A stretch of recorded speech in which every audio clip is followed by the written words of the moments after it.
കുറച്ച് അടുത്താണ്. Bus ticket ബസ്സിൽ കയറാൻ വേണ്ടി പോകുന്നത്. ഇവിടെ കാർഡ് വെച്ചാണ്, ഇവിടെ ക്യാഷ് ഒന്നും എടുക്കത്തില്ല.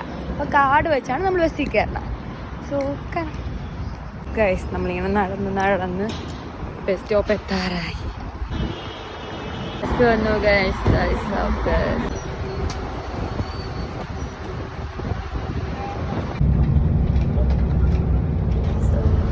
നമ്മുടെ ബസ്സിലാണ് നമ്മുടെ യാത്ര. നമ്മളങ്ങനെ ബസ്സിൽ പോകുന്നു.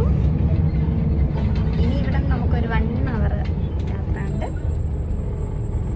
എവിടെയാണ് പോകണം? ഫെംകോ സ്പോർട്സ് സിറ്റി അങ്ങനെ ഇറങ്ങും. അവിടെ നിന്നൊരു 15 minutes നടക്കണം. ഇവിടെയാണ് നമ്മുടെ സ്റ്റേഡിയം. ഇന്നത്തെ സ്റ്റേഡിയം വരാൻ പോകുന്നത് ഇവിടെ. അതിൻ്റെ പണിയാണ് ഇപ്പോൾ ഞാൻ കാണിച്ചു നടക്കുന്നതോ. അപ്പോൾ അതേപോലെ 2030 സൗദി അറേബ്യയിലാണല്ലേ? 34 ഈ മണ്ട എന്നെ തെറ്റി പറയുക എപ്പോഴാണ് വരാൻ പോകുന്നത്.